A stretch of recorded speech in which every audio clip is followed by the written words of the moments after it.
Welcome to the Cherry Picker, the horror movie podcast where we like to kill people, but not really. I'm your host, Zack Cherry, and with me as always... Why, of course! I believe there's a whole bag!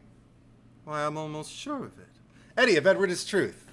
And today we're talking about Sleepaway Camp, released, oddly, November 18th, 1983. This was not a summer movie. Oh.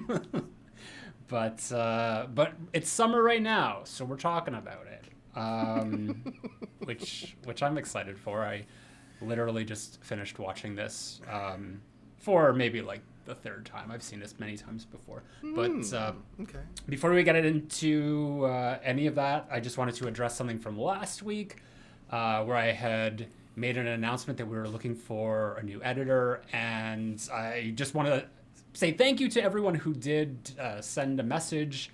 Very much appreciate it. We did find someone before that episode even came out. So I also thank you, and I apologize for putting it out there. But I want to greet our new editor, Boy Cried Wolf. So welcome aboard. We're happy to have you. Yeah. So anyway, with that out of the way, do you have any initial thoughts on Sleepaway Camp? Because I know that this is one that you've talked about quite a bit in the past with me. Yeah, this is one that I didn't see until somewhat recently. I think somewhere in the last 10 years. I don't remember exactly when. Okay. It was introduced to me by my oldest friend, John Carlos. Hi, you're probably listening. And hey, it was a movie weekend. Hey, Carlos. But he just suggested it, and I'm usually game for anything that he wants me to see, and I'm like, okay, and I watched it, and I was agog at what I was watching, and it was one of those movies where I was like, how did I go this long? I'd always kind of been in the periphery. I even remember the old VHS cover of like, I think it was a knife or a spear or something through a sneaker, and It always looked derivative of Friday the 13th. And I always meant to see it, but I just never got to it. And then when I watched it with him, I was like, I had no idea. He's like, that's so good. To go in blindly is a good thing with this movie. Which is interesting because I had the same kind of, or like made that correlation too, of just like, oh, it's a summer camp movie, Friday the 13th. You know, there's not as many of them. It's not as well known. It's probably like a worse version of it. And watching it, it's just like, it couldn't be anything further from Friday the 13th. And this is like probably like, because I've seen it like 3 times, maybe more, but watching it today, like this was probably my best experience with it. And I did watch it very recently because for my Patreon, by the way, anyone who wants to support me or the podcast, head over to my Patreon. Yeah, I did a review that was requested by Patreon supporters. Like they get to that specific tier gets to like pick a slew of movies, and then they're voted on, and this was one of them, and I watched it and I enjoyed it, but I feel like revisiting it again today, I wasn't really watching it as a horror movie and more so just as a straight up comedy, because this is like this is pure comedy. Like there's nothing horrifying about it. It's just like it's a real candy movie, I guess we can call it. I mean, maybe I wonder if anybody would even call it a guilty pleasure at this point, because I don't really suffer any guilt. That said, if somebody were ever to watch this movie for the first time without knowing anything about it going in and judge me for loving it as much as I do, I'd understand. There's enough, I guess, potential for cringe in it if you're wired that way. But much like you've mentioned before, my what's the word I'm looking for? Favoritism, I guess, that I feel in my heart and soul for a little movie called Silent Night, Deadly Night. A lot of unsavory things happen within the body of that movie. Things that if they happened in any other context, I might be turned off. But something about the kind of innocence that's chased with all of the salaciousness or the sensationalism around, you know, some moments that could be seen as exploitative or, you know, like problematic and stuff like that. There's also such a purity about it, and as we discussed the movie for this particular movie, I can really explain like why I think it's about more than just that, you know, unseedy, there's salacious stuff. Yeah, there is definitely a interesting conversation that could be had here. And you mentioned exploitative, because that's another thing. I would probably classify this as an exploitation movie of its time. Like it definitely is of that ilk. Comparatively to Silent Night, Deadly Night, which I infamously do not like. It's like I can see it. It kind of walks a similar line, and I think that everything that you like about Silent Night, Deadly Night, I feel like they do here, but they perfect it. Like they did it in a way that made it palatable, and you know, something that I can watch and I can get the humor. Like it makes sense to me. Whereas like Silent Night, like you really have to, you know, have that specific, you know, it's like cilantro. Some people love it, and there's no in between. You either love it or you hate it. But there's also like a very like homemade quality about this. Yeah. Because it's like a shoddy little production, but it's got heart. Like there's just something about it that does like have this like authenticity to it of just like normal like childhood behavior of just like, you know, like campers and all this like hanging out and just stupid shit, and that's basically most of the movie. Like I would even argue there's not really a plot here. It's just like it's a series of vignettes of just like kids being kids, and then like the counselors just not paying attention, and then like the stodgy old like owners of the camp who are you know, very unsavory people that, you know, they do their thing too. So it's almost like there's 3 different storylines going on here, because I was trying to get a read on things like who is our main character of Sleepaway Camp, and I couldn't really pinpoint one, because I feel like this is like kind of multiple things going, like, you know, like it's almost like an ensemble in a way. I can see your point there. Also, because that's another thing that I really adore about this movie. As much as we were coming down hard on Jaws 2 last week for kind of like populating the screen with characters, so many characters who were not readily identifiable, and we kept forgetting people's names, and, you know, and not caring enough to remember a lot of people's names either, you know. And like talking about like this character, and one of us wouldn't remember the other, and be like, I sure, but if you say it happened, it happened. With this case, there's a lot of characters who actually kind of like wander on and off screen, maybe once or twice, or are just kind of like take their moment and then kind of like then return to the background, only stepping forward again to kind of like deliver a line or to make a horrible discovery. And it's something about it, the way it's orchestrated in this movie feels authentic, and that feels so odd to say, because the level of acting feels simultaneously authentic and community theater fake, you know? Like there's a lot of playing to the back row and posturing going on, but it's like when kids play make-believe, and they ultimately believe that they are the person that they're inhabiting. So it's entertaining to watch because there's no muscle in it. They aren't trying hard to convince you that they are this person. They just are.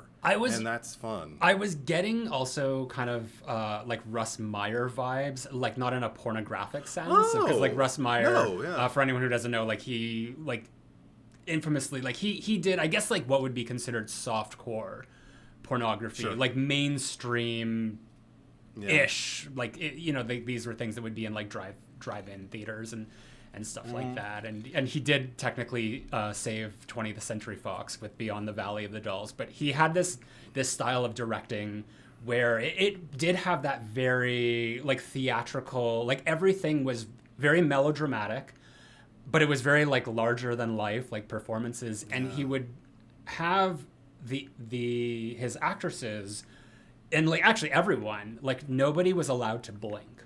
Every character had to like have this wide-eyed expression and hold it like that. So for like every shot, like you would never see characters blink. And especially with Angela, because she just sits there and her eyes are just like this. And I don't recall her blinking once. So I was just like, oh, Russ Meyer. So it kind of like taking the pornographic aspect out of it, like it captures the essence and the campiness of like a Russ Meyer's film quality. So that I really enjoyed about it. Yeah, me too. I'd also lump John Waters in there too. He's one of my favorite directors, just for that very reason I expressed about like, it's like adults being children again, just making pretend that they are this character and everything like it with insane hair, insane makeup, and insane costume. And even if it isn't insane on the face of it, you can listen to a John Waters commentary and he'll tell you they're usually a punk with a mohawk. The fact that they're dressed conservatively is freakish, and it's like, okay. And even, so everybody's just kind of like playing around. Yeah, and like these bombastic one-liners and things like that. And it's funny that you mentioned Jaws too, and just the characters in that. Because even in like this movie and a Russ Meyer's movie, I'm not as familiar with John Waters as you are, but even characters that don't necessarily have a name or they're just kind of background, they always leave an impression. And that's what I got from this, because like every character had like a very distinct personality to them. And I immediately, if they showed up on screen, I'm just like, oh, there's that one. Like there was like the nice counselor in like Angela's cabin. I don't even remember her name, but I remember her. Susie. It's Susie. I remember Meg because yes, like everybody remembers Meg. Yeah. E.G. But but it did. The thing is, I didn't need to know anyone's name because their personalities transcended their names. Whereas Jaws 2, it was just like, oh, okay, who is this again? So.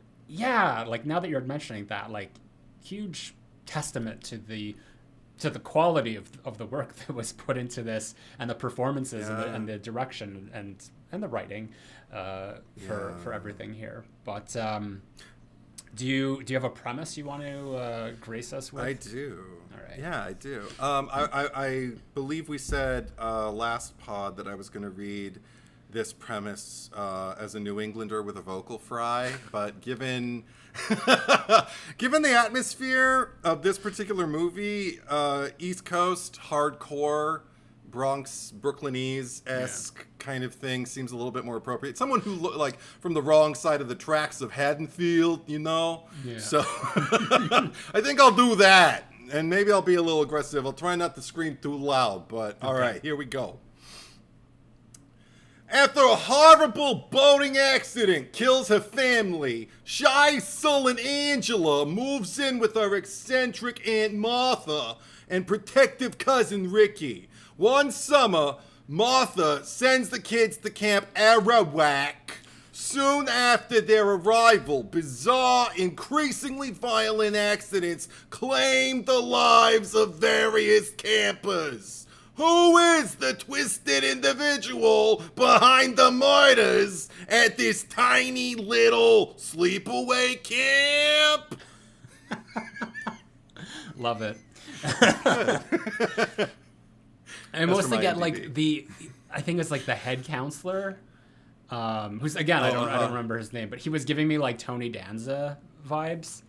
The bodybuilder. I can't remember his name right now either. I'll look it up. But yeah, because he's like the nice one. But he's the benevolent. Yeah, spirit. well, like the nice, like, well, I mean, some of them were like pretty chill, but like, he was probably like the nicest, like him along with Susie, I guess was her name. But I'm just thinking of like Tony Danza and who's the boss, and it's just like Angela, like, what's wrong? It's like she's just homesick. We're gonna take you to the kitchen. Get you Yeah, something to right. eat. Yeah.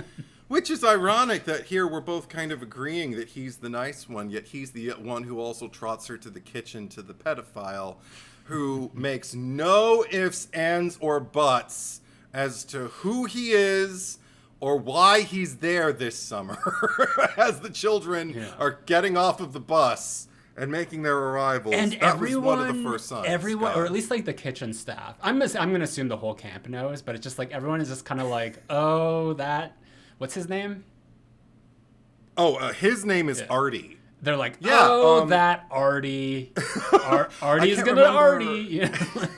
I can't remember if it's James Earl Jones' father who plays the chef who is standing alongside Artie and goes, they're too young to even know what you're thinking about. Through a grin and just kind of like shaking his head as he's going on about how he calls them baldies. Yeah. Oh, God. And I'm just like, oh, it's terrible. What's interesting, though, is like, because we've talked about this before, just in terms of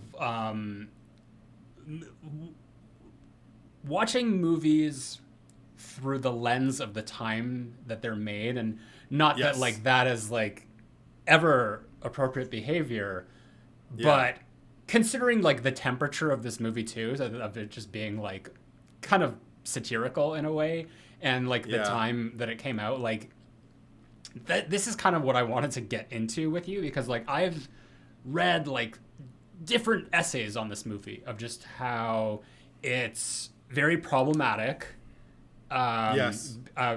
Because of the nature of Angela and the revelation. Yeah. But then I've also read articles that say like actually it's very progressive.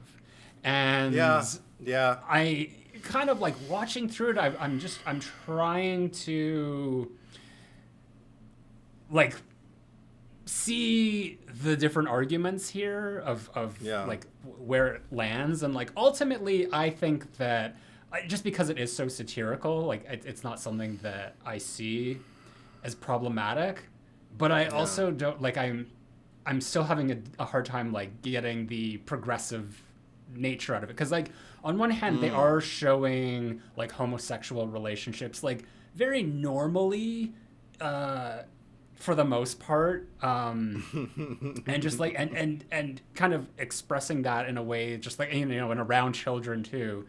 That just seems it's like natural and sweet. And then kind of like the whole thing with Aunt Martha, that's her name, right?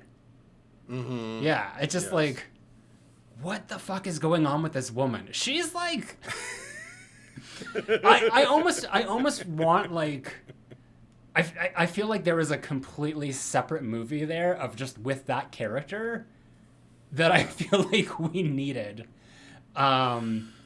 because there's like, that was a more interesting story. Not to say that like Sleepaway Camp is fun and everything that's happening, but there, like I said, there is no story. I feel like she's the story.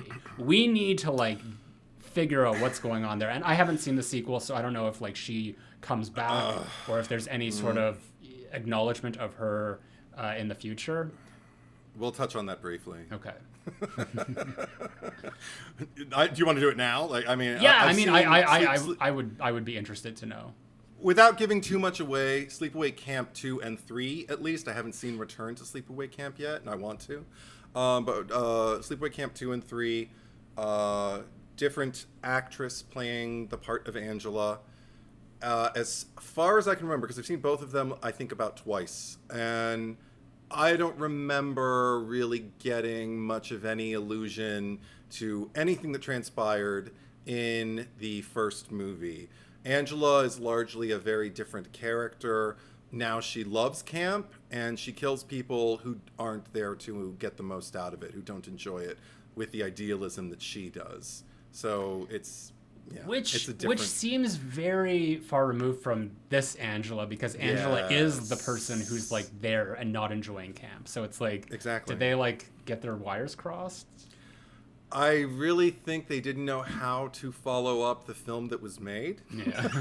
So they figured, well, let's just make movies about a character named Angela who's a killer and just kind of get our fingers off all of this, potentially problematic, if that's even the word that they might have used. But just, it's a sticky situation, and I think it was easier at the time for the writers just to avoid it than to continue it in a way that was going to continue to be palatable. You can't teach people how to make movies like this. You really can't. Yeah.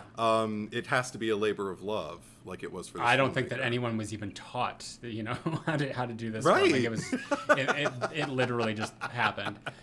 They just manifested it into an existence one day. But with Angela specifically in this movie, I feel like, where it does feel progressive is that Angela is never, like, she doesn't feel like the villain of the movie to me. She's the killer. No. But she's so sympathetic as a character, like, even by the end, and even, like, especially with the revelation that nothing of just, like, it's like, what we find out or anything, like, I can't see that as a way to kind of link any sort of, like, thing to do with, like, gender identity, or just to say that, like, what they've presented here is transphobic. Of course, like, I can't speak directly to what is transphobic because I'm not a trans person, so it's, not, like, fully appropriate for me to make that call. But based on, like, what I've seen here, I feel that, like, because of the way that Angela is portrayed, it's sort of, like, it's pro, like, Angela being a boy but pretending to be a girl. Sure. If you haven't seen the movie yet and you're listening to why this, why are you here? Watch the damn movie. But yeah, by all means, it probably doesn't make any sense what we've said up until now. Go watch the movie and come back. And those of you who've seen the movie, you know what we're talking about, so we can speak freely from here on out. But just to speak on that, like, I watched it through a particular lens this time, because I never watched it to judge whether it was, I never really questioned it before. It was just kind of like a happy thing to look forward to in my life when I would watch it before. So for this pod, I did want to watch it through a lens because I remember there was a potential similar situation to what's kind of depicted in this movie, with Aunt Martha deciding that the young boy before her, she'd prefer to be a girl, so she's going to dress as a girl and treat as a girl and even give a girl's name and everything like that. There's another franchise that we will get into. I don't even want to allude to it because we'll get into that talk when we discuss that movie, where something similar has happened, and I thought it was handled much more irresponsibly and than it is even in Sleepaway Camp. Now I want to know which movie franchise you're talking about. I'll tell you off the pod, but no, you got to tell everyone. We don't do that. I don't want to. give us a hint at least. It's a recent franchise. And we've already covered the first movie. Okay, I know exactly what you're talking about. Okay, you know what I'm talking about. So anyway, that version really pissed me off, like really upset me the last time I screened it. Yeah. And then so I was worried. I was like, oh, is this going to piss me off? It never did before, and I saw it so recently. But I also saw that movie pretty recently, and it wasn't until like this year, when I revisited it, where it really got under my skin. Or maybe it was the year before. But anyway, so I went in like thinking, well, let's see. If it gets under my skin, it gets under my skin. And I realized the reason it didn't is because it almost, what it chose to focus on, this movie, Sleepaway Camp, with Angela and what was her name as a boy? Was she Peter? Peter, yeah. Peter.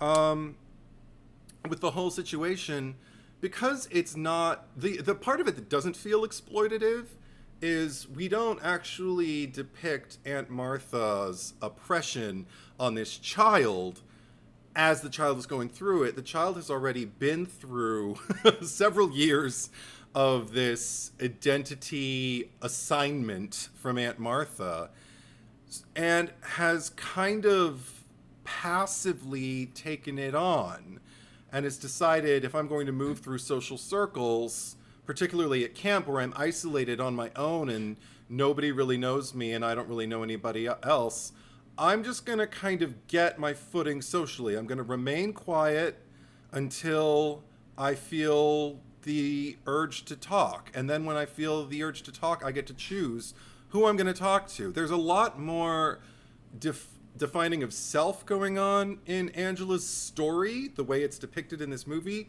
than the oppression from Aunt Martha. I think that's what makes it palatable, because I get to like Angela as a character before I know any of her predicament. That's all released like in the last few minutes of the movie. I would also say, I mean, like, I'm gonna reveal what movie you're talking about, because there's no way that we can. But it's you're talking about Insidious 2.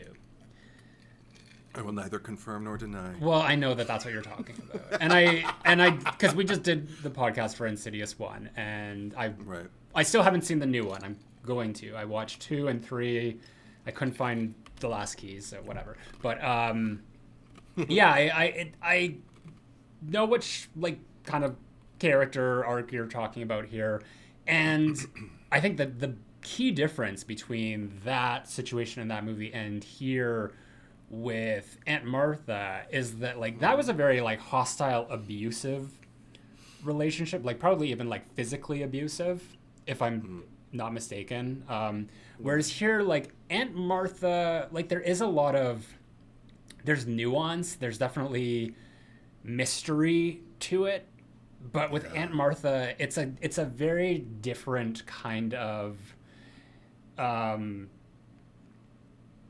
energy that she's giving off, because it's not hateful. It's not like what we saw in Insidious 2. She's just mentally ill. It's like she's really out there, but everything that she's doing, she believes that she's doing it for the best interest of this child, and she's doing it with love. So it's like the intent behind it is altruistic in a way, but she doesn't understand that.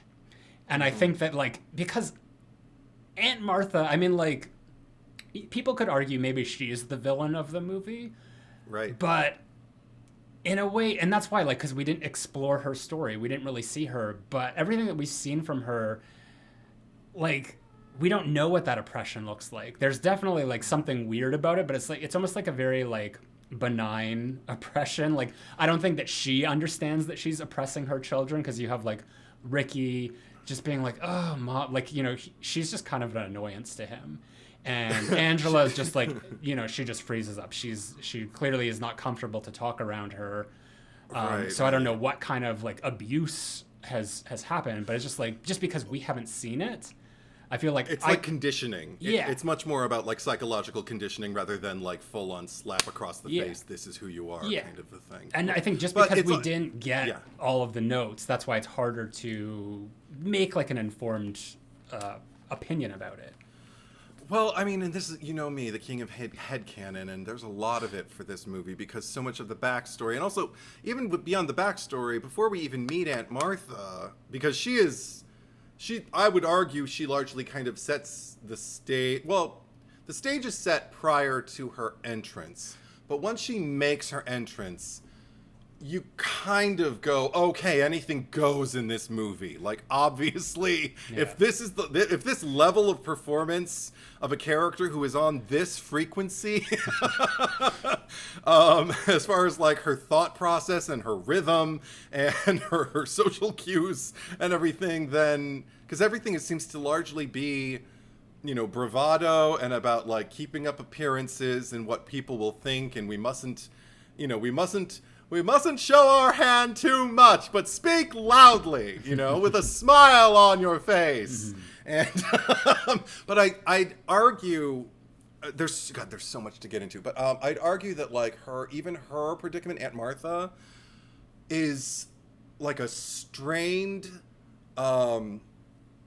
broad performance that still comes from somewhere, because I believe the reason she's depicted the way she is because you're watching someone who has had to shift her perception of reality over and over again in her own existence to survive, in order to believe that she had a happy marriage, that her husband wasn't gay, because the way I read the predicament as the film opens with the two children and their father, with Peter and Angela and their father, while it's revealed later in the movie, gay lover is on the beach telling him the doc will be here any moment. We know she's a doctor because she, professes it in her scene.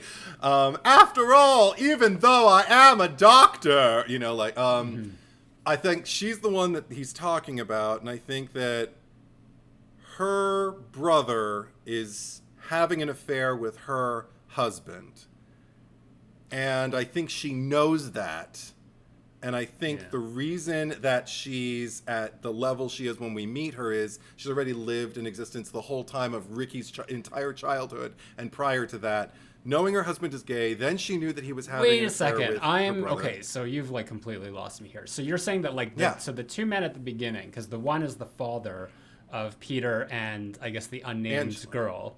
The unnamed girl, but who could be Angela, the Angela stand-in. The one we're supposed to think is Angela. Yes. Yeah.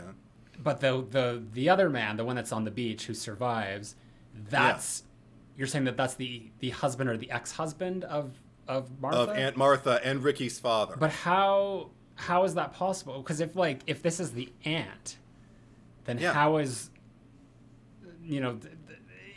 there's just something's missing there. I don't think that it's the same people, unless on Wikipedia. If she has a brother and that brother has two kids, those are her niece and nephew. But that's not his kids. That's her brother. Her brothers, her brothers. If she has a brother, but that means that her brother is the father of Peter and the girl. So the guy on the beach has no affiliation. The guy on the beach is her husband. No. The guy on the beach is her husband. I don't know. Even Des is disagreeing with you. No, because this is the thing. The I'm looking up right now on the internet. There have been entire arguments devoted to this, breaking down the family tree of it all and everything like that. And again, this is headcanon. They don't necessarily confirm this, but the thing is, the reason why else would that man be warning father that the doc is going to be here soon. We've got to get back and we've got to get everything because aligned. In a gay relationship, there's always one who's who's staying on top of things. They've got the itinerary. They know what's happening. John, who's her brother, which according to this is the brother, who's the guy on the sailboat who died. He is the one who's blood relation with Aunt Martha. That's his sister. I agree. So they had conversations just being like, my sister's on her way here, and that's why the boyfriend, who's clearly he's the one that's on top of things. He's probably a Virgo, Oh dear. Don't roll your eyes at me. We know how you have everything memorized and planned. He told. Oh yeah. This podcast is a definite record of my memorization of absolutely everything. I remember everything we talked about. Everything I've learned about Virgos is from you. Anyway, I'm just saying. This is the boyfriend in this relationship. He's got everything planned out. He knows we've got exactly 2 minutes and 30 seconds before your sister, aka the doc, is gonna be here. You got to get them in. I don't even know if she hiding or they were hiding this relationship from her, but he was definitely not the ex-husband, because they even there's some sort of conversation that's had about the cousin Ricky when they're on the boat at the beginning there. Yeah. And he said something about him being away at his father's. They said that he was at his father's? I'm pretty sure. I'm going to watch the scene again. Okay. All right. But the way I perceived it. Yeah. The way I perceived it, as long as this movie has been in my life, and it hasn't been more than a few years, but the way I always perceived it, And the way that is the most interesting to me is if he is Ricky's father. Well, we can't just rewrite these movies. I'm not rewriting to but make them I more didn't hear the interesting line that you said, and you can't even confirm with confidence for me that that's exactly the line that you heard in the movie. If you could show me the evidence, then I could say, okay, I give. That's the case. Anyway, point is, there is a secret gay relationship going on between these two men. And for I even forgot. This is all I'm saying is that what you're suggesting here would mean that Ricky is Angela / Peter's brother, not cousin. That's why none of this makes any sense. What? No, it wouldn't. How would Ricky be Angela's brother? Because you're saying that the man is the same as the father of all these kids. No. You gotta, okay, Zach, you gotta think fourth dimensionally. Okay. If Aunt Martha, I started to lay this out for you and then you started arguing with me. So let me lay it out for you so you can understand why this works from my point of view. Okay. If Aunt Martha has a brother and he has two children, the Angela facsimile, the daughter, and the boy, Peter, who becomes Angela, we later find out in the movie, he's their father. Any children that Aunt Martha has, or let's just call her Martha, like any children she has are going to be the cousin of her brother's offspring. Are we in agreement with that? If she has children and her brother has children, those children are going to be cousins. That's the way that works, right? Whatever. I just don't know where you get the fact, like this idea that the two of them, or like the boyfriend is the husband. So essentially what you're saying is that there's something husband, alluded her to husband when is cheating. Her husband is cheating on her with her brother. Her husband is cheating on her with her brother. That's what you're saying. That is my perspective. That is my deduction of what is happening. Because there's something about... I can't even pinpoint it now because my brain is fried already. But there is something about that exchange. No, I just made my point. But you're arguing your point, and I'm saying that's all fine and good. But you can't confirm beyond a reasonable doubt that they are saying that Ricky is off with his father while they're all in that opening scene at the docks. What I perceived, and I could be wrong, I am going to say that. Okay. But what I've perceived up until now is what I've just said. I don't even remember what the point I was going to make about all this. Oh, but anyway, okay, so the opening scene, everything's kind of like laid out in a very strange, difficult to break down way. The first time I saw the movie, I had no idea what was going on. Yeah. All I knew was the acting was at a level that was already making me laugh. And it was predominantly because of the girl who's being pulled by the motorboat while she's water skiing, because she is already kind of worried and screaming bloody murder, and then she's just, after the collision with the boat and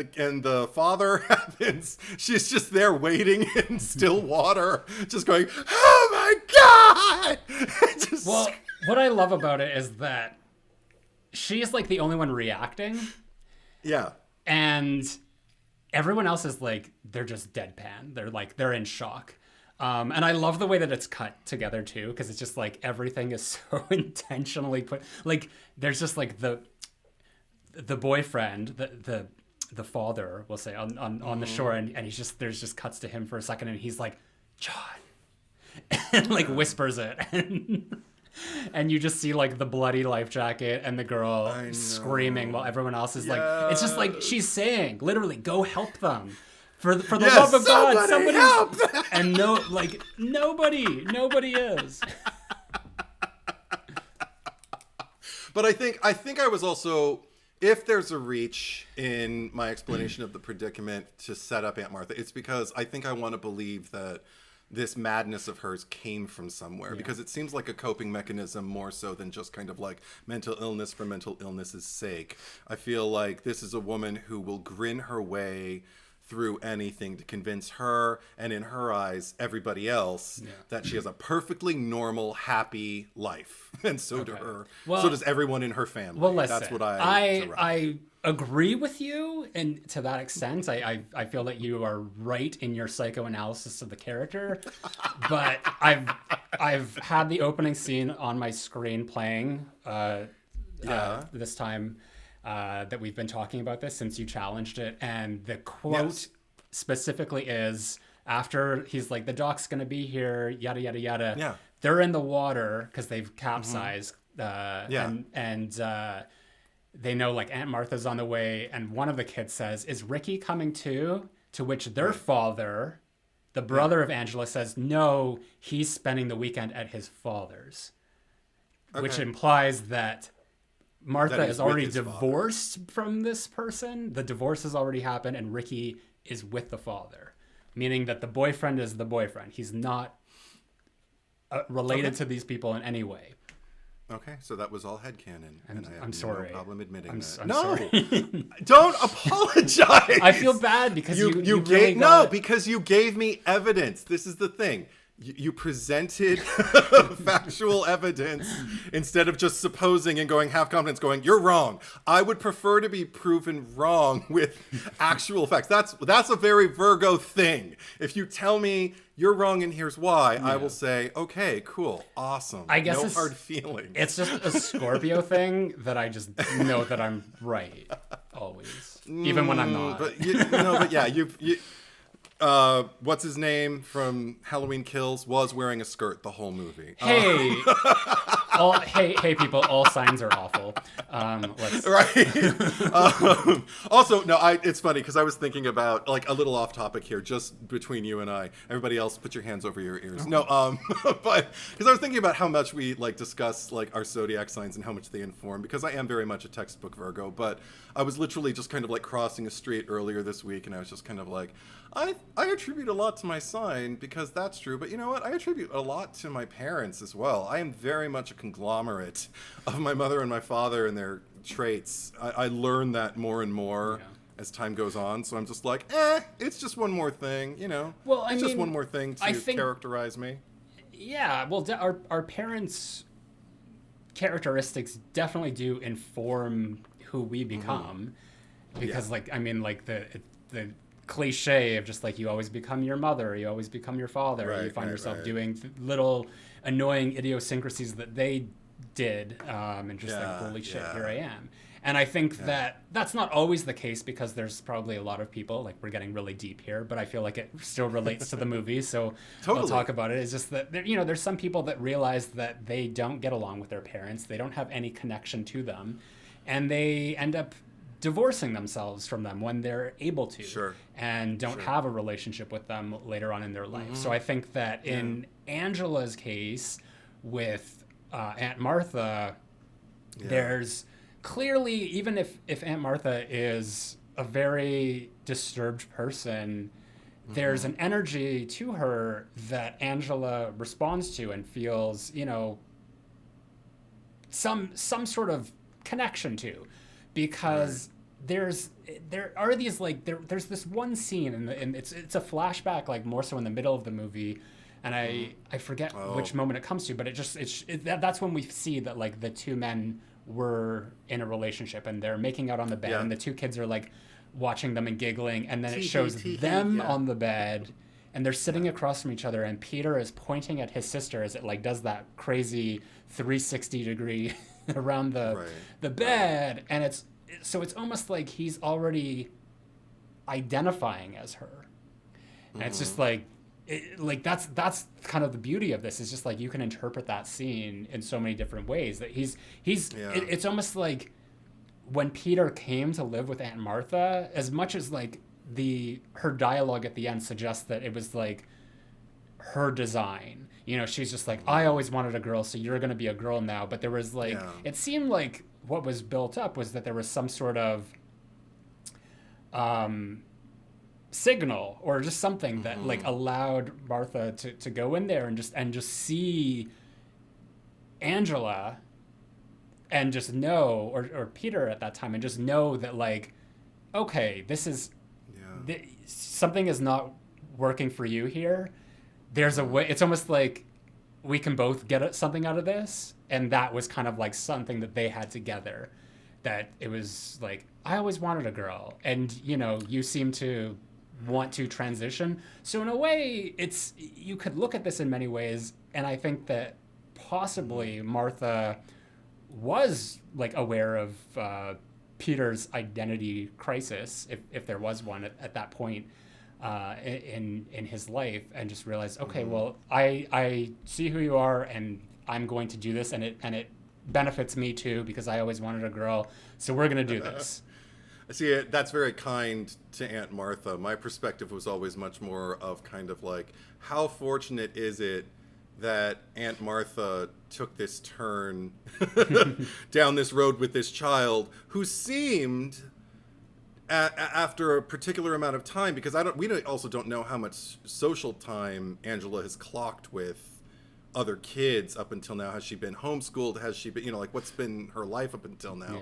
Because she seems really catatonic around the kids for days. And when she finally does speak, it always kind of shocks me, because the first time she speaks, it's like, oh, a miracle, she spoke. She's like, good night. And it's like, oh my God, because I already care about this girl so much up until now. Yeah, exactly. Yeah. And but then, like, the next time we see her speaking, it's like, oh my God, it's like a toddler, and she's everywhere, like she's walking here, she's walking there, she's everywhere. It's like, now she can connect with people and actually express thoughts and emotions and things that she didn't really do that before. I mean, how lovely. Maybe Tony Danza was right when he said, like, she's just homesick. Because maybe, like, when we first see her... It's Ronnie is his name. I want to call him Tony. Tony Danza. But, like, okay, so... But anyway, like, perhaps, like, when we first are introduced to, like, Angela as Angela with Aunt Martha and Ricky, maybe her kind of demeanor in that scene, like, why she's so closed off all of a sudden, is because she knows, like, I'm going to summer camp. Like, I'm going to be away from, like, the safety of my house. Like, maybe she does feel safe with Aunt Martha because she knows that this is someone who's, protected her all these years, sort of thing. And now it's like, I'm going out into this place that I have no idea. I don't know anyone there. It's going to be weird because, like, Ricky is very, like, he's always vouching for her. And, when we're introduced to Paul, and he's like, hi, and she just doesn't say anything. And Ricky says, oh, she just gets shy sometimes, which means and to hear that means that that's not how she always is. It's just sort of an effect of having to be in this environment and being away from her comfort zone. So here's me now, like, just headcanoning all this stuff. But I would say that, like, once that, like, the Angela that we see when she does start talking, because she does, I forgot, like, how, loquacious she becomes at certain points in this movie, that that it's just like, oh, I just only remember Angela, like, really just sitting there and not saying anything the whole time. So clearly, like, I see that, like, when she's just like, good night, like, that is, like, Angela coming out of her shell and just, like, acting the way that she would in her normal environment back at home. I mean, that's very kind to Aunt Martha. I felt like, just from my perspective, I felt like, because, I mean, we see her, maybe the fact that she was all clammy, like, and kind of, like, closed off. I think she even has her hands clasped, or one arm kind of, like, holding the other arm, like, largely in the scene where we first see her with Ricky as they're getting ready to go to camp. I always kind of attributed it to the way she usually is, because she's still not comfortable with herself. She hasn't been comfortable in her skin because she hasn't really kind of, like, realized who she is, as far as, like, who am I in a room full of people. She doesn't have that that strong, sense of identity yet. And what she gets going to camp and being away from Aunt Martha, ironically enough, is to kind of decide who she is. That's why I largely feel like it's less oppressive a tale than it is kind of one of thriving, because again, like I said, Aunt Martha just kind of lucked out, I think, because Angela seemed to definitely have inclinations once she's starting to talk to, the other boy's name is Paul, right? Yeah, Paul. Paul, where's Paul? Other movie. But when she's Oh, but Paul. she definitely seems drawn to him in a way that is typically at that time, teenage girl or whatever, but the way I know I felt when I was around guys that I had a crush on when I was a teenager, and but I didn't have the freedom to just kind of act on that and giggle and let them know, I like what you're doing, I want you to do more of it, with social cues and things like that. I always had to keep a cap on it. So the fact that it's kind of liberating seeing her get to connect with this guy, even though he's kind of a drip as the movie progresses, but he makes a lot of good moves early on that make me like him for her. And then once he starts to fuck up, I'm like, Angela, I'm glad you're a killer. because in a film there's something very gratifying about that kind of thing to me. It's like there is so much to cover with this movie, but one of the things that I find where I find it in a similar category as Friday the 13th is, I remember the pods we recorded for Friday the 13th and Friday the 13th Part 2. We spent the bulk of those discussing what we're discussing now, maybe even less so. But we discussed the backstories and what we observe going on in the behaviors, the interactions between these characters from scene to scene in these vignettes that are set up at a camp. And that's exactly what we're doing. But we're going even deeper into their psychology because this movie arguably goes even deeper, and there's a lot, messier. I have a question for you. Do you think that Ricky knows about Angela? Because they know about their cousin Ricky as children in that opening sequence. That I did catch them discussing him. I just didn't hear the whole sentence. Yeah. But so they know him, so he knows them. And even if his girl cousin was named Angela, which I don't think she was, but Well, I think I don't think so, just because of the way that Aunt Martha, because it's just like, and we're gonna call you Angela. It means exactly angel. I think. And the way she says it is just kind of like, it just came to me. Pulled it out of the thin air. Yeah. So I feel like Ricky would, and also Ricky knows his cousins. Yeah. So even if they did call her Angela after the other cousin, he knows that's not my cousin. I know who my cousin is. Then I would point out that, or just saying like another kind of point in favor for this being a very progressive movie because of a character like Ricky who is fully aware of his cousin's situation and transitioning, and is still like the best fucking cousin in the world, and so protective of her. Really protective of her, and like knows this about her, and that's probably why he's like extra sensitive towards her, because it's just like he understands the situation. I think so too. So and now like there's other things that I'm thinking of, because like when she first gets there and they first go into the cabin, and there's the infamous like Meg, because Angela's just sitting there and she's staring at Judy as she's kind of like, I don't know, she's like dumping all her beauty products out onto the bed and whatnot. And I mean, like, you could look at that several ways. You could look, like, because it's the catatonia. It's like, is she just like is she even looking at Judy, or is she looking past? She's looking at the wall, looking past the wall not at this night, not seeing the wall. Yes.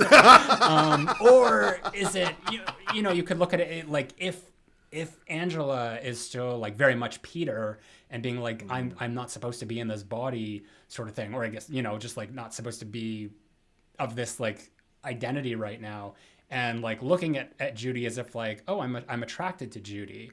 But what I got from it is that Angela's looking at Judy as sort of like an avatar for, this is what is like considered to be the, like, what is desirable by the boys. Because at that point you already had Paul, when he's just like, oh, did you see Judy yet? Like, get a load of like this, like, just like Judy already has this reputation for being like the hot chick at camp that all the guys want. And if what Angela wants is like, to be able to come out of her shell and get a boyfriend, which seems to be like a lot of what these kids want when they go to camp, is to have like a summer fling, is that she would be looking at Judy in a way to kind of like observe her and just be like, oh, this is what I need to do to be noticed by these boys at camp.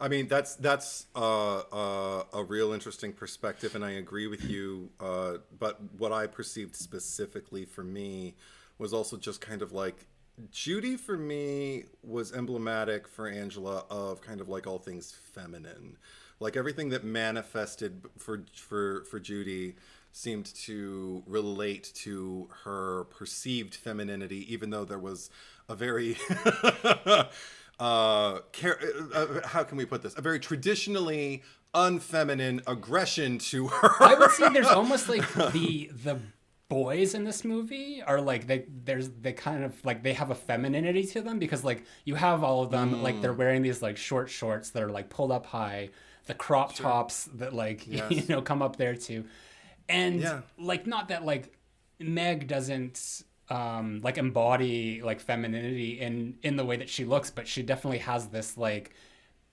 brassiness about her. She's just like, I don't put up with this shit. Whereas like some of the boys are really prissy and emotional, and they, you know, it's just like, we'll get them, don't worry. And like, you know, they're more so affected, where she just kind of like, you know, comes into it. She's just like running that camp and doesn't take shit from anyone. And it's almost like she has this like very masculine energy to him.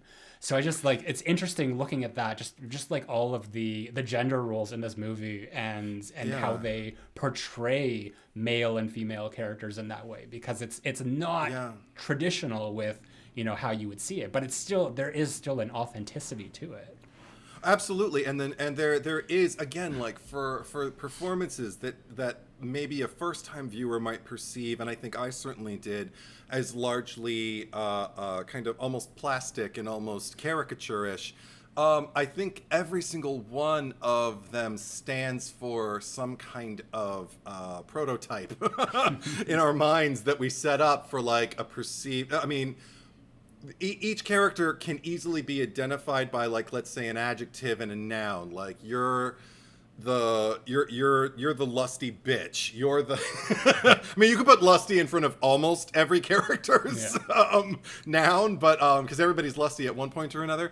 But the more you kind of like discuss like what motivates them. I mean, even with Judy, there are things that motivate her, like attention, that seemed to matter more to her than anything else. Like she didn't seem to have any particular interest, any more interest in Paul than any of the other boys in particular. But then once she saw him paying attention to Angela, it was like, oh my goodness, there's a threat, because that's the girl who I belittle and treat like dirt, and here she's smiling, someone's making her smile. I have to do away with that because that makes me insecure. I'm the queen bee. I'm the one, you know, like all of this seems to come from just like a look across a room, a glare across a room from an actress who is insane, and I love her with her side pony and everything. I even love the way she kind of slowly like syrups her way into the scenes.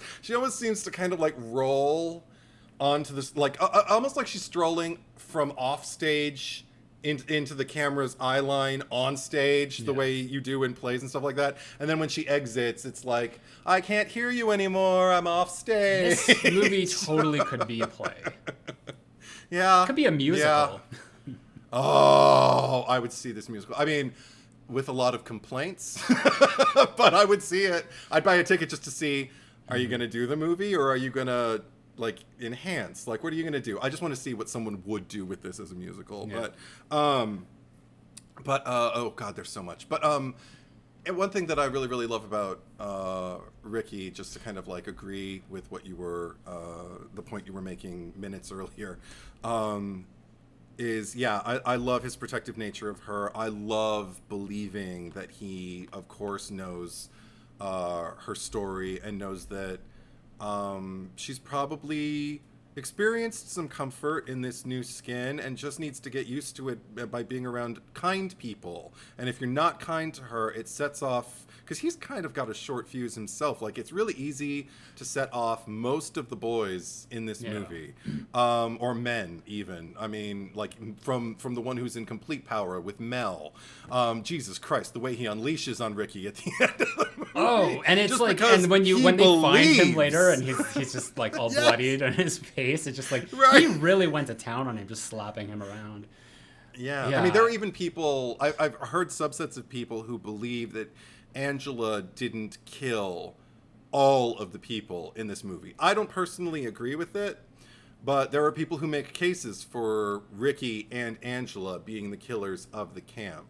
Personally, I think Ricky's aggression is introduced to, if anything, provide a red herring, like to make us wonder. At one point, he even plays Angela's silhouette when Judy's in her cabin in the dark and is that opens him? The door and she doesn't know who it is. That's him. He's wearing like a long wig. You can, if you look closely, it's easier to see it in HD. And I would have loved to have seen it like in old 35 millimeter in a movie theater because it probably just looked like a silhouette. Yeah, because I have, you can see it's his face. I have it on DVD, but I got a like a 1080 version for this, and seeing that scene in the silhouette, that was the first time I could like really make out like the face of who it was. I'm just like, oh, maybe some movies shouldn't be seen in HD. Because I just moments, just yeah, because I was just like, that gives away that it's Angela. I guess like the thing is like I've never looked at this movie as sort of like a murder mystery. Like in a way, like this is very much in the vein of the original Friday the 13th, where it's kind of like there's like an unseen killer and people are dying, but nobody's really like talking about a killer or like who could it be. You know, it's not like Scream. That I think that like we can at least glean that it's one of the kids, because when the Artie is pulled out from like the boiling water with the corn, he says something about like, you stupid kid, or you know, something that he said, stupid like, little shit, like you little fucker, like he's obviously speaking to a child. So it's it's not really set up to be a surprise. Like I would say that the real surprise of the movie is to find out that that Angela, as they say, is a boy in this. It has a penis, and I don't know. Yeah, like there's like I never like considered like Ricky to be a red herring or for there to be red herrings. I mostly just saw it as like we said, it's like just a series of vignettes, and there's like really unsavory people who need to get killed, and for the most part they all do, and then there's a reveal at the end, and then it's over. There's also things that like still to this day confuse me that I haven't quite wrapped my head around, and they're so incidental they may as well not even be there. Like one in particular, I'm really thinking about this.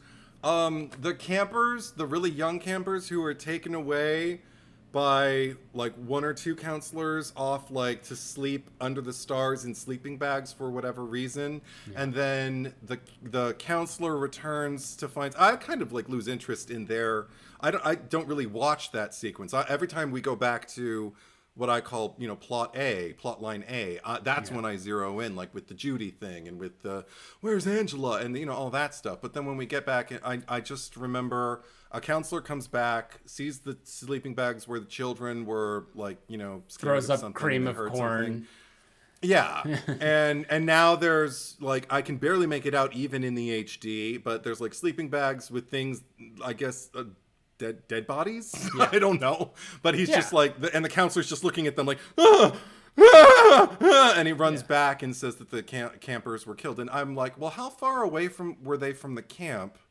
And could Angela have done that? Or maybe there's another killer who isn't even, maybe Angela just like picked the right time to start killing I mean, people off. it's no different than Betsy Palmer and Friday the 13th. Like, she just seems to zip all over it. Like, she was the original teleporter of the Friday the 13th franchise. Like, forget Jason. Like, that's where he inherited those powers from. Like, she could be all the way on one side and then you know, right at the main lodge the next minute. So I don't know. And like, I guess, like, well, Angela killed those kids because those were the ones, I'm assuming, that were like at the lake when she was like being carried out of the water, that they were like kicking sand at her that they were laughing. Throwing sand at. Yeah. I never thought of that. You're probably right.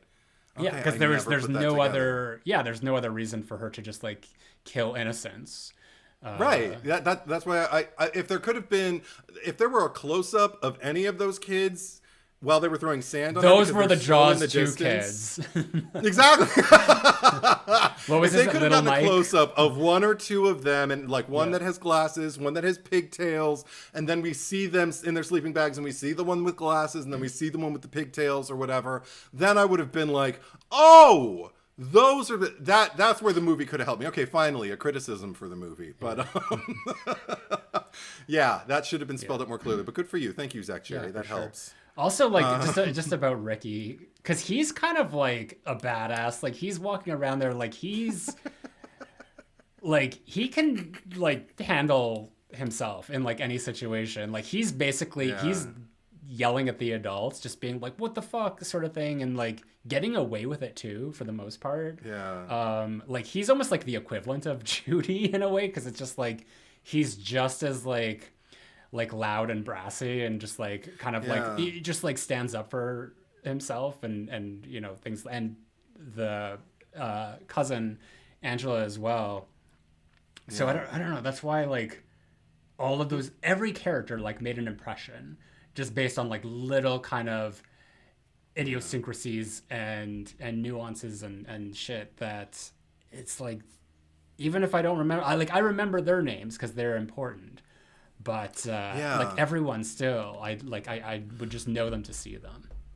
Well, see, because it's also interesting, because I remember the first time I watched this movie, I noticed strange things like the fly strips over the boiling kettles in the kitchen, like when we first have Artie encounter Angela and everything, and then they go off into the background, and then when he's burning and everything, you go back and you see the fly strips while everybody's in the aftermath deciding. Is that what that? I had no idea what that was. I'm just like, why are there flies all over that shit? Because it's fly strips. But the thing is, they shouldn't be hanging directly over the food. But when I was, and also does this look like a place that's up to code to you? Come on. Exactly. But see, that's the point. Is like, I'm watching it and I'm like, oh, no wonder I love this movie. Subsequently, I remember after the first time I saw it, but the first time I watched it, I just kind of thought like, oh, so this is about like a seedy underside, like what you don't see, because you never see fly strips in movies because it's too unsavory. But they're showing them in this movie because they're letting us know, we're showing you the things that don't get shown in movies. And of course I love it because Psycho, introducing a toilet, the first toilet ever seen on screen in a movie, and the first toilet ever flushed on screen in a movie, because up until then people didn't go use the toilet for the bathroom. It was for powdering and primping and getting ready, tying your tie and shaving. Like, that's it. But and then of course you got all the kitchen helpers who are all getting a $15 bonus, and they're just like, I know. Yeah, we'll keep quiet about this. Yeah, we'll keep quiet. Sure, thanks a lot. Absolutely, a week. Wow, thanks. We were going to be quiet anyway because we didn't want to lose our jobs. Like, but by inflation, what is $15 and 40 years later? Because this movie is now 40. I'm not an accountant. I don't know. How much was a Whopper then, and how much is a Whopper now? I don't know. I'll look it up. But one of the things that is developed, because I mean there were other things, like, I mean, you know, like what's his name, Bill, the kid who runs around in like his little tiny shorts. He's like one of the only boys who has like chest hair and pecs, and he I remember when in his kill scene, when he like goes over, he says, okay, I got to take a massive dump though first, you know, when they're like asking him to go out with them. So he goes over and we see him pull his little trunks down around his ankles, and he's just sitting there like reading, I don't know, a comic book or a nudie mag, I have no idea, reading something on the toilet. And I'm just kind of like, again, with like this kind of like backdoor, you know, like unsavory thing that ordinarily wouldn't be depicted in movie. And I don't mean unsavory in the sense that like it turns my stomach or anything like that, but doesn't often get featured in movies. I feel like it's a deliberate choice on the part of the filmmaker to let us know this is where you live. This is where your secrets are. This is where the things that everybody does but nobody ever talks about and nobody ever wants to pay attention to is where this movie lives. And that's only become enhanced in subsequent viewings because more and more I'm like, it really is about the secrets we keep. Like, it's about I mean, like, as a society, like the known pedophiles who people keep hold their tongues about because they don't want to ruffle any feathers. They don't want to get somebody in trouble because what if I'm wrong or whatever like that. Or the weird things that between like guardians and children that like you don't speak about. Like, there's something about Ricky's protection of Angela that makes me intrinsically like him, but there's another thing that makes me really feel bad for him too, because it feels like there's this built-in family thing of like, we don't talk about it. This is just between us and the family. I know your cousin Peter is Peter, but now she's Angela, and you have to treat Peter like Angela, and you have to remember that because Angela has to remember that. And it's like, there's no why. It's just, that's the way it is. And so I feel like his protectiveness is also motivated by this kind of like indoctrination of being raised in a household by a mad woman. Yeah. Or no, I won't, there's no sex to it. A mad parent, let's put it that way. So that it's more and more just becomes about society for me. That's why I love this movie. Yeah, like you bring up an interesting point about Ricky, because in this like household where clearly she's taken on this this power over Angela to transform her, you have to wonder like, well, what has she done to Ricky, and like how has Ricky been affected by that? Because you don't like I said before, like all you really see on his end is more just like impatience and like annoyance. And but I mean, it's still depicted as normal. Like, it's just like there's nothing about it that feels off other than Aunt Martha. She's just the one thing that feels off, and it's just like it's almost like they've accepted her too. The way we accept our parents. Yeah. Gosh, what was I gonna say? Oh yeah, you mentioned Psycho. And there was one shot that I just like, oh, that's so Psycho, and it's after the Artie, I guess not kill because he didn't die, but should have. But when you just see the screen door close, like someone has like exited, and I just got like the image of like Norman Bates as mother just like quickly walking out of the door. Boom, boom, boom. Although we don't, I know exactly we don't the moment see you're talking Angela about. walking out, but it's just like, oh, that's so Psycho. Oh, because that was another thing. What was it? Oh, it was one of the pranks. So that's another thing that lends itself to the authenticity of this movie. It's just like all the pranks that they keep playing on this one kid, where like they have him like try to do a sit up and then he goes nose deep into Paul's ass for a second, and everybody points and laughs. And then what do they do later with the itching his nose, and then he puts the whipped cream on his face? Yeah. And then he pulls out a knife and he's like, "I'm gonna kill you." Exactly. And that's when the counselor comes in, who I'm just gonna call Michael Mancini. Hey! The other Italian guy at camp. Yeah, the one who's not Tony Danza. But but they kept stressing it. Again, it felt like it was it can't be an accident by Robert Hiltzik, the director-writer, with the script, because they kept stressing mind over matter. Mozart was the kid's name. With the kid with the glasses. I don't Mozart. remember his name, but Mozart? Oh, that's right. They keep calling him Mozart. I just thought Mozart, like Shakespeare. But, so Mozart. But, so they're mind like over matter. Light as a feather, stiff as a board. You know, they were more craft.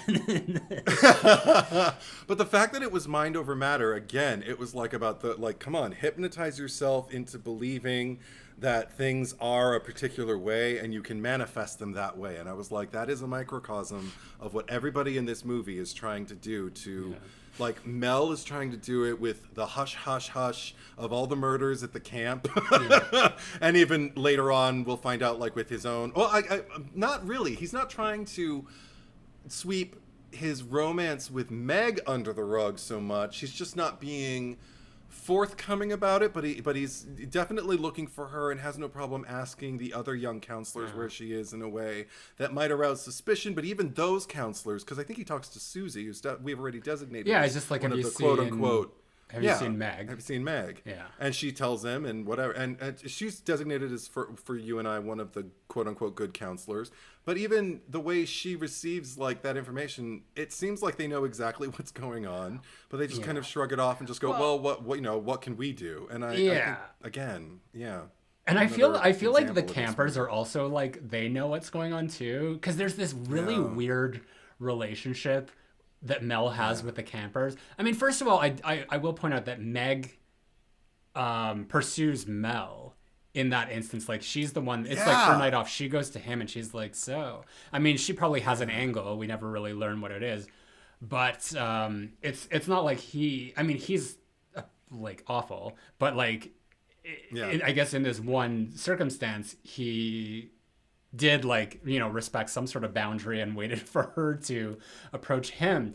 But he definitely doesn't have boundaries with, like, the kids, because there's just, like, this weirdness, like when he goes into Judy's cabin, doesn't knock on the door. Like, this is a girl's cabin. He just, like, goes right in, and she's like told the boy to hide under the bed, whatever, at that moment. But she's, like, laying there reading in the dark, and she's just like, oh, hey, Mel, what's up? Like, they're on first name basis sort of thing. Like, it was just, like, a really weird thing. And then a similar instance where when Ricky comes down to the docks, and he's standing there and he's just like, oh, hey, Ricky, we haven't really, like, chatted too much. Like, how's your summer been? And he's like, oh, you know, Mel, like, it's like, you know, it was so casual. And just like, but you have chatted. He, like, reprimanded you like a few days ago, but whatever. And then that's when he like grabs him and he's just like, no, your cousin's gotta, like, learn a lesson or whatever.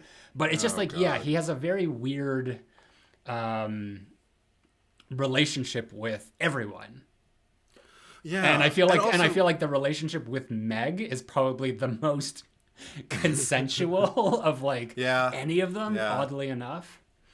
Like, I also, because Meg is a counselor, I don't know where her age falls, so I don't know how much consent is an actual factor in the situation. If she's underage, then fuck consent. But I don't know. You know, we just know that she's kind of around the same age as the campers. She's young enough to still be friends with Judy, and Judy's still young enough to be a camper, but maybe it's one of those situations where you go to camp as a camper until you're old enough to be a counselor if you really like going, and then you typically there's a transition year or something where it's just like you're a counselor in training at a certain year. Because you've been to camp before. You talked about it in Friday the 13th. Were you at Sleepaway Camp? I've gone to, like, overnight camp. Wow. Yeah, okay. and this one's interesting. Like, the one that I went to, it was 2 weeks, but then I liked it so much that we extended it to, like, 2 sessions, so I was gone for a month. So there'd be, like, 4 terms, like, every summer, because like 2 in July and 2 in August. And it seemed like this, like, just the way they were talking about it, was like all summer long that they were gone. But it definitely, it has that sense. Like, it's almost like there's this community, because, like, when they get there for the first time and Ricky is explaining to Angela of just like, like, you know, this is, you know, I've been here before, yada, yada, yada. And he's like, oh, Judy, like, her and I, she was my girlfriend last summer. Kind of like the idea that, like, they're just going to continue on, like, they're just going to pick right back up where they left off. So it's almost like this community that they go to, and then they're all, like, connected, and then they go off back to their regular lives and come back again the next summer. And it's just like one of those things. And I definitely had that, because, like, I went to camp for multiple years, so you would see the same kids come back the same, and you'd be like, oh, hey, how's it going? Sort of like you would know people. So it makes sense. And, you know, possibly Meg is, like, a new counselor, or, the sense that I got is like maybe she was the counselor in charge and Susie was like the counselor in training, because she's just like, here's the complaint department, like almost like I'm delegating my work to her, because it's like, because that's just the kind of person that Meg is. Right. But yeah, in terms of that, like especially with Meg, there seemed to be a favoritism because she was reprimanded by Tony Danza in that scene. And that's why I think that like the Tony Danza, I already forgot his character's name, but Ronnie, like he was a good Ronnie one Danza. because he was like actually genuinely like, you know, concerned about about Angela, because it's just like, oh, are you okay? Like knowing that Meg was like bullying her. I was even gonna say, like, did he know too? Like, did like for some reason like the camp know? But he's the one at the end who's just like, oh my god, it's a boy. But oh, it's a boy. But they're clearly. Say she's a boy. Did he say she's a boy? I can't remember. I can't remember. But what I imagine from that, because we didn't see it, he just said like, you come meet me at my office later, because we're gonna have a talk about this. We never see that, but you can only imagine that like probably what happened if they did have that conversation. She probably went to Mel and was just like, Ronnie was yelled at me, and he's just like, I'll take care of that, sort of thing. So maybe that explains the relationship. Is just like she got to get away with like, you know, doing terrible shit because she was dating or sleeping with like the very old owner of the camp, and that's how she got away with like, you know, putting her work off on the counselor in training or you know, shit like that.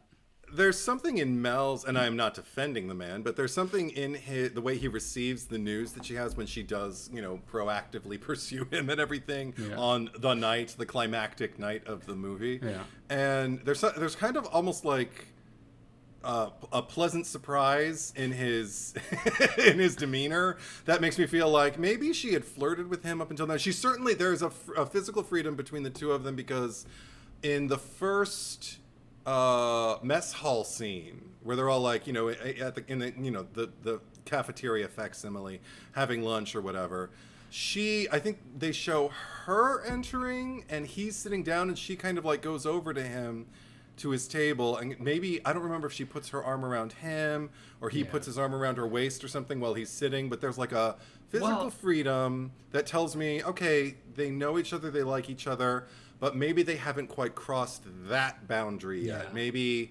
she's just kind of set it up so she can have him coiled around her finger, and she's decided tonight's the night, you know, like at the end of the movie. It's her night off, you know. She's going to do something. But which still baffles me. No, what I remember in that scene, because that wasn't the one where like Ricky got into a fight and then like Paul jumped in. They were basically like just a big pile of them fighting each other. Pile. And Mel is just like, he's just like standing there like not doing anything, like completely complacent and just like, not my problem. And was not even concerned at all, but he was standing next to her. And they were kind of like looking at each other like, you know, it was almost like, oh, hey, you know? Yeah. So that's all I remember from that. But there's definitely some very unsavory relationships happening in this place. But I mean, I would say that it's no more hidden or out in the open than, for example, Artie's predilections for children, and the way that the rest of the kitchen staff and probably the other staff at the camp too are just kind of like, oh, Artie, well, you know, like they're just like who he is. Mel, Meg, Artie, Angela. You know?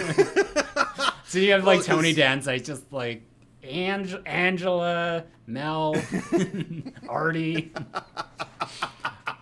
But another part of it that might seem unsavory to some people, it doesn't really bother me or you, I judge, just from the way we express ourselves here on the pod. It's just the amount of cursing, and even kind of like the brand of cursing. This is such a quotable movie, but it really came across for me, I think, during the ball game when there's that exchange between Ricky and Bill, and I think Ricky's the one who says, "This guy blows dead dogs." and Bill says, "Eat shit and die, Ricky." And Ricky says, "Eat shit and live, Bill." And I'm just like, this is the way teens and preteens and arguably even kids, I'd say grade school kids, you might say elementary level kids, the way once we know it's okay, once we stop going, ooh, when we hear another kid curse, this is the way we talk. It might happen at different ages for different kids. Yeah. But there's something about the exchanges that seems characteristic of the movie, but at the same time authentic, which makes me smile. They're not calling each other dipstick or pencil neck or any of, they're not calling each other lame names. Microchip. Exactly. They're not, they don't, like, the writer doesn't have to find kind of like inventive ways to get them to insult each other that might not be offensive to the parents because I guess of the movie's rating and because of the subject matter. So they get to curse and they get to, have exchanges that feel authentic also, just in that vein. According to Fandom, the Sleepaway Camp wiki, Ricky on the wiki is 15 years old, which makes sense. So I would, maybe Angela's probably, I could look her up, but I would imagine they seem like so young. They same seem age. so much younger. But you could have told me 12 and 13 and I would have. No, I get. I mean, because like that's the movie magic. It's just like they always have older people playing teenagers. Yeah, Because totally. because what I got initially in that baseball scene, I thought that was like the campers playing the counselors, because all like the Bill and all them, like they seem so much older. Like they they looked like some of them like might have been 30, and I guess like they weren't, because like in the later scene when they were throwing the water balloons, there were some kids with them who were definitely like younger, like maybe even younger than Ricky and Angela, or at least the same age. So I'm like, oh well, is he maybe the counselor of that cabin, or is he just like a camper, just like a little bit older? Because like at what point do you stop going to summer camp? Because I'm trying to remember like I think the oldest I was when I went to summer camp was probably 14, maybe 15, and that was it. I don't think I went back to summer camp after 15. I was kind of over it. Maybe they were over me, I can't remember. But knowing me, but and then possibly at that tell point, the Scorpio to stay home. Possibly at that point, like when you do get to like 16 and 17, maybe that's when you're a counselor in training. And then once you're 18, because when I don't know like how it is if like in the States, or just like what your legal working age is. Because I know here, at least in Alberta, I think it was 15. Because I had my first job at 14, and that was like off the record. Right. But then once you're 15, that that's when I like started like officially, like I had a social insurance number, and was able to have these jobs. And I would imagine that like it's probably the same age, and that's why I didn't go to camp. I was working, but like it was like the same age for kids going to camp, is that like at that point that they would be becoming counselors. So for Ricky, that seems like that was like his last year as a counselor, and if he went, or a camper, and if he went back, that he would then become a counselor.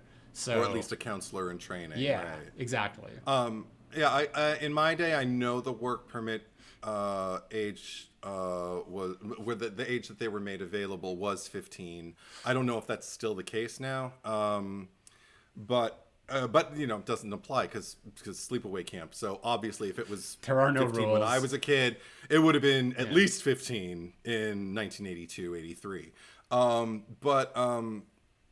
Also, you're making me wonder if like the bullies are intentionally made to look older because they're not responsible enough to from Mel's point of view, maybe they still aren't perceived as responsible enough to be counselors, so they're just kind of like these renegade old campers who don't want to be there, so all they want to do is make trouble and get with the girls, and that's why they're going skinny dipping with each other. Like there's a weird logic to a lot of the things that are going on.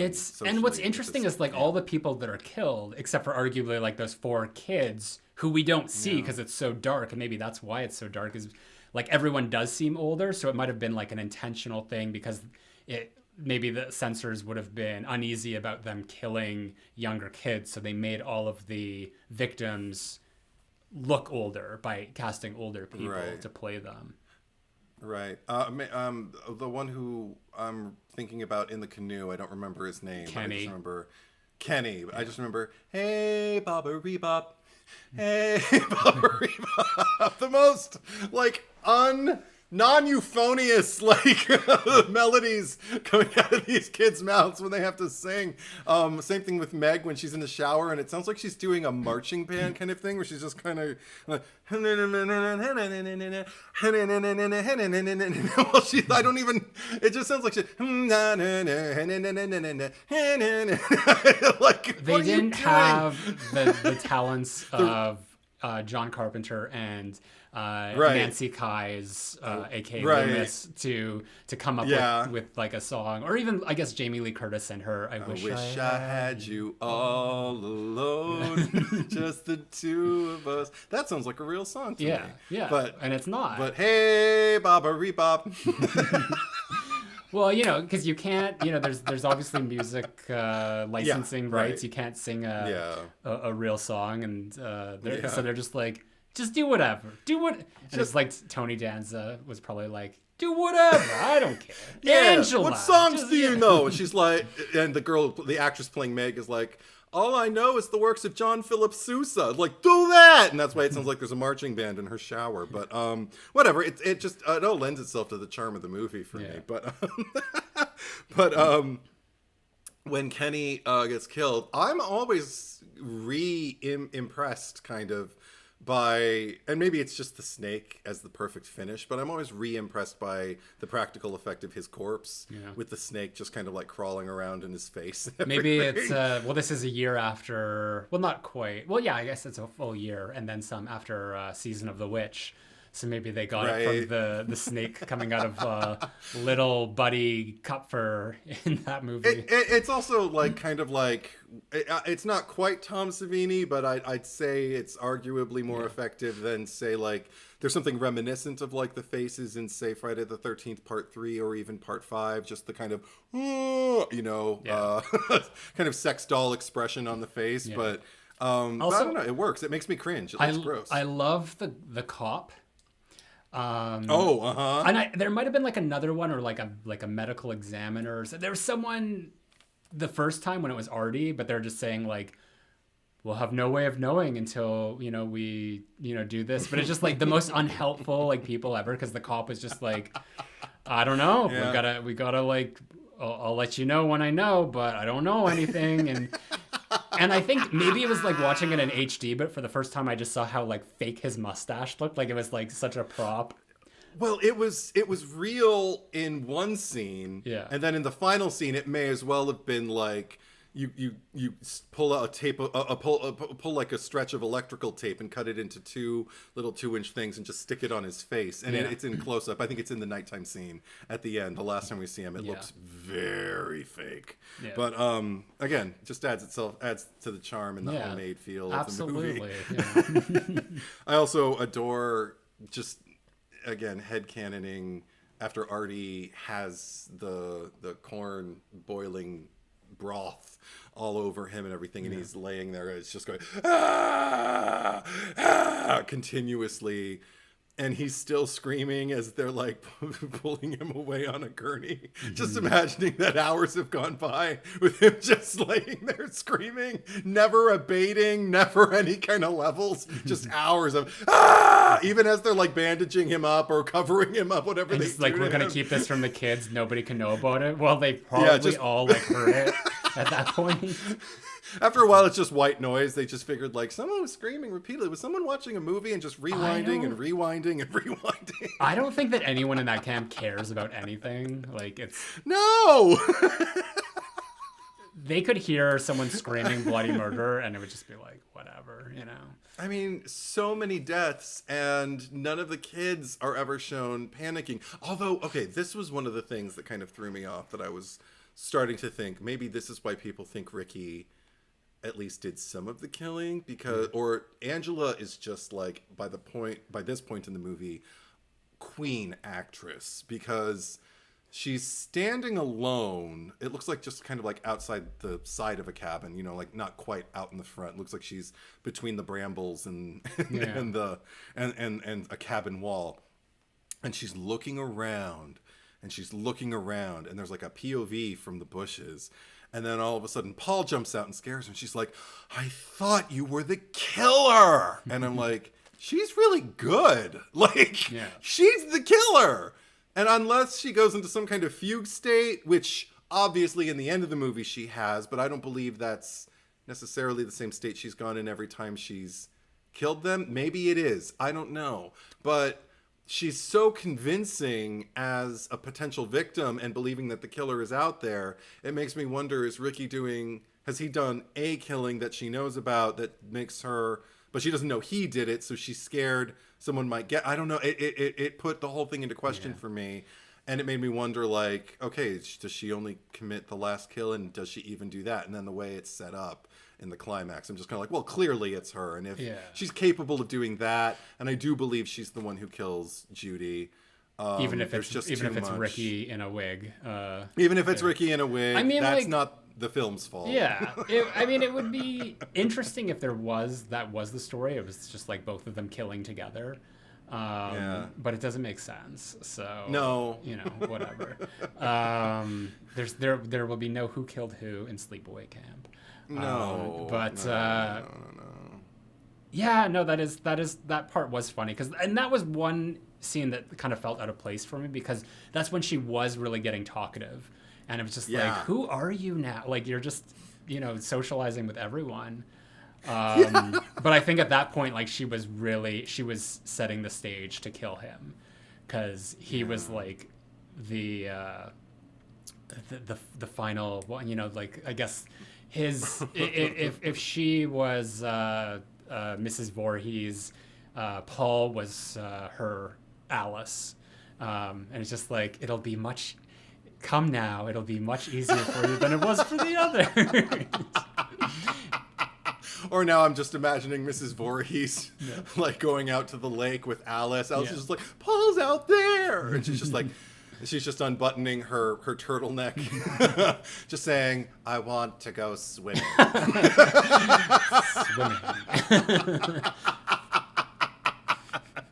There's your. And then Alice is just like, "Well, all right."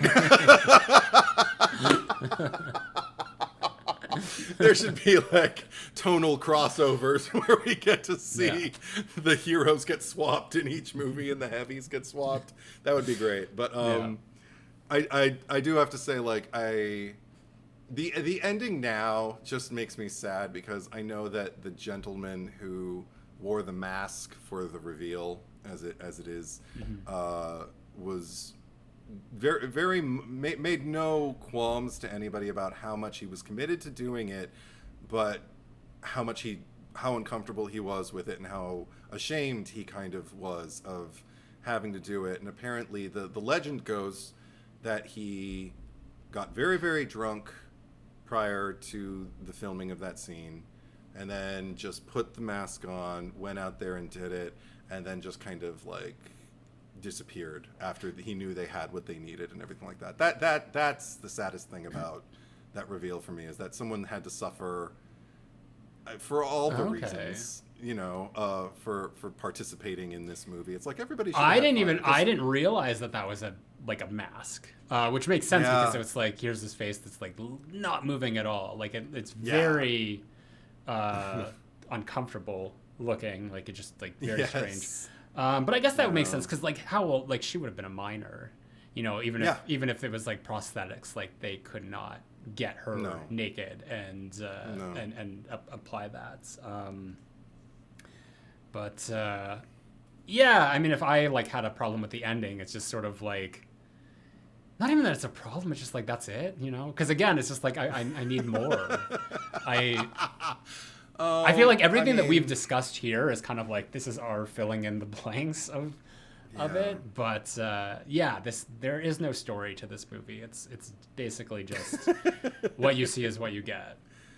Well, I mean, what makes me live at the end is, and thankfully it doesn't end on the poor man's body with the mask. It ends on the actual actress Felissa Rose's face that she actually made in the close-up with that with the big eyes and that face. She looks incredible. She is like on another level beyond frequency. She is outside the stratosphere. She, like, I don't know where she went or how she did it. It just looks so unhinged. She looks animalistic, which is probably what ties in with the problematic part of the reveal. But as a performer, and to know what fun she had filming the whole movie, that kind of is what I love to take away from that last moment of the movie. Because also I do find it a little unnerving in the way that the movie is still effective, in a way that I'm just kind of like, I can't look at your face like that. Like, it's too it's too intense. I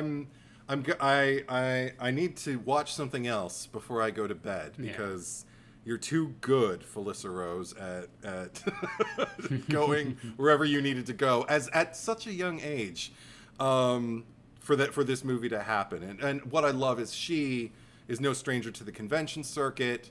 I still have yet to see her at any of these, but I know she's there often. I know she loves her fans to this day. She welcomes discussion about this movie and answering people's questions and just addressing like what an incredible time she had, because it was like camp. Yeah. And she was and everything else on top of it. She had a cameo in Terrifier 2. I still haven't seen it. Oh, it's God. A long movie. It's a long movie. I'm going to watch it. It's on, I think it's on the Peacock, and it might even be on the Tubi right now. So I have no excuse not to stream it, but I just haven't found the time yet. Well, I don't have anything left to say if you want to get to the cherry picker. Yeah, sure. Okay, let's get to the cherry picker. It's not like we kill people. On purpose. Okay, cherry on top. Do you have a suggestion that you want to throw out there? I had two that occurred to me.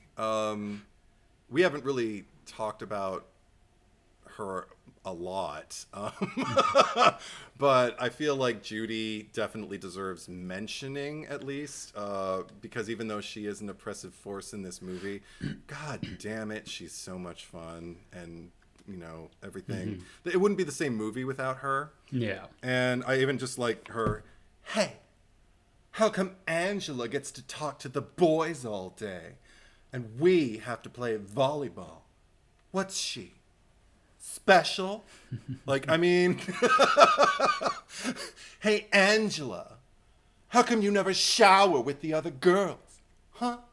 She's everything. So she deserves to be mentioned on this pod, given more space. Yeah. So there's that. But also, it wouldn't be the same movie without Felissa Rose as Angela. And because she's my way in with this movie, like, she's why I care about what's happening.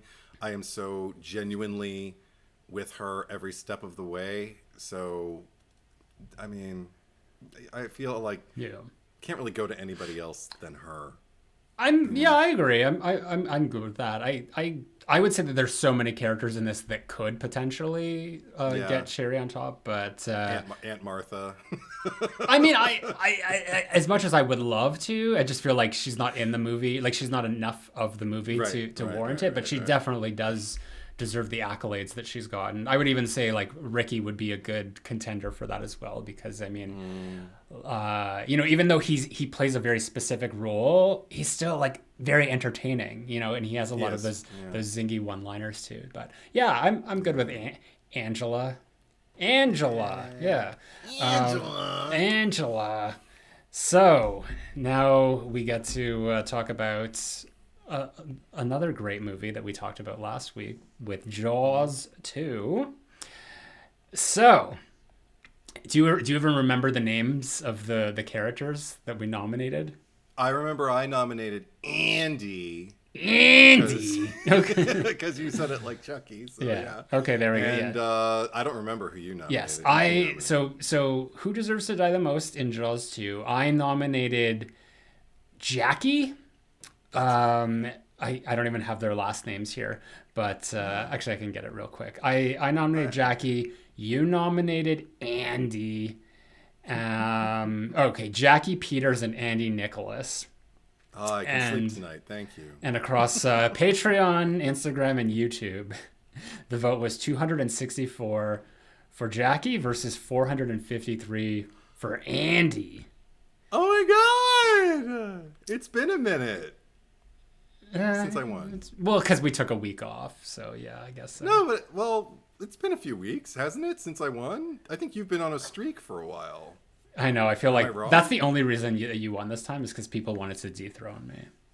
Oh God. Okay, tell yourself whatever you need to get to bed, to get to sleep at night. I need to get to sleep at night. I can't even talk anymore. Okay, thank you, everyone. Amethyst. There's so many people to thank.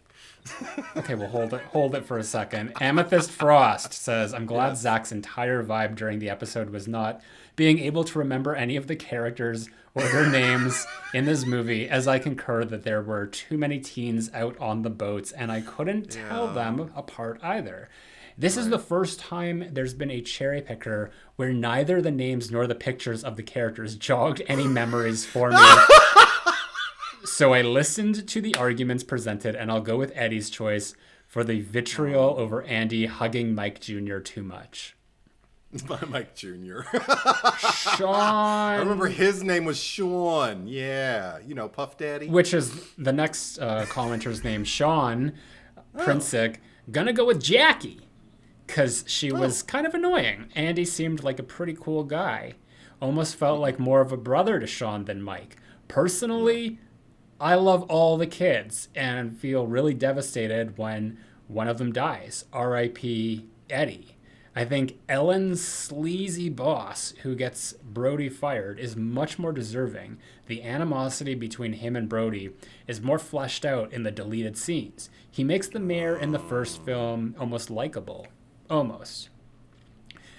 Not your average bear. How about neither? Jackie gets so much unnecessary hate for simply reacting to a 25 to 30 foot monster stalking and murdering all of her friends while being stranded in the middle of the ocean.